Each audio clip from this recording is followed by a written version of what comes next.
साहेबा सर हे तुमच्यासाठी. हे आणि काय कशाला आता माझ्यासाठी? कशाला काय? हे बघा, मी बनवलं असलं तरी रेसिपी तुमच्या आईची आहे. होय, ऋषी सरांच्या मदतीनं मी त्यासनी फोन करून विचारली रेसिपी. साहेबा सर, अहो ऋषी सर जेव्हा हॉस्पिटलमध्ये होतं मॅचच्या वेळेला तुम्हीच आमच्या मदतीला धावून आला. तुम्हीच आमचा भाऊ, मित्र, पाठीराखा सगळा झालास. ती मॅच आमच्यासाठी किती महत्वाची होती हे तर तुम्हाला चांगलंच माहित आहे. तेव्हा जिंकलो नसतं तर आम्ही दोघी इथं नसतो.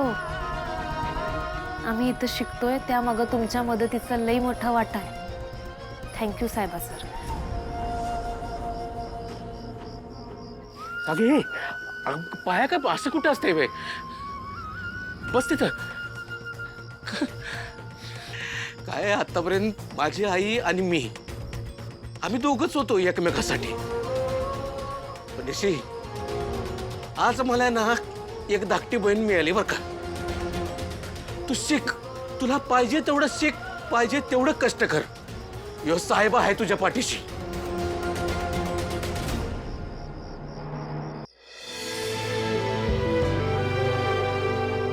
ऋषी सर, तुमच्याबद्दल काय ना किती बोलू. गेलं वर्ष जर जास्त स्पेशल झालं असेल तर ते तुमच्यामुळे आहे. तुम्ही माझ्या आयुष्यात की नाही देवासारखं आलाय बघ. गावात येऊन तुम्ही जर माझं लगीन मोडलं नसतं तर आज मी इथं उभं नसतो. तेव्हा खरं मी चिडलो तुमच्यावर, त्यासाठी मला माफ करा.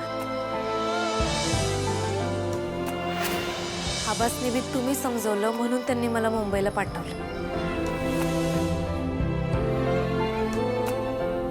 आणि इथं आल्यावर तर पावलं पावली तुम्ही मला साथ दिली. तुम्ही नसता तर ही कमळी काहीच करू शकली नसती. या परक्या शहरात कुणावर बी विश्वास ठेवणं लय कठीण आहे, पण मी तुमच्यावर डोळं झाकून विश्वास ठेवू शकतो. तुम्ही माझ्यासाठी तुळजाईनं पाठवलेला माणूस आहे. ऋषी सर, थँक्यू. हे तुमच्यासाठी. माझ्या आबांनंतर तुम्हीच आहे माझ्यासाठी देवाचा माणूस. हे आबांनी मला दिलं होतं. म्हणलं तुझ्या संग ठेव, म्हणजे देव तुझ्या सोबत आहे असं तुला वाटेल. पण आता मला हे तुम्हासनी देव असं वाटतंय, कारण तुम्ही माझ्यासाठी देवाचा माणूस आहे. म्हणजे मी एवढं काहीच केलं नाहीये. उलट तू मला इन्स्पायर केलंस. काय तुझ्या डोळ्यात माझ्यासाठी एवढा रिस्पेक्ट बघून ना,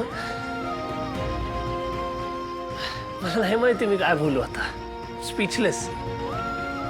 कोणीतरी, स्पेशली एक मुलगी, डोळे झाकून आपल्यावरती एवढा विश्वास ठेवते, यापेक्षा महत्वाचं काय असू शकतं. तू खरं तर माझ्यातला चांगला माणूस घडवलायस. So thank you for that. मग चला, या नवीन वर्षात बी आपण एकमेकांना अशीच साथ देऊया आणि हे वर्ष बी असं स्पेशल बनवूया. चालतंय ना? चालतंय की.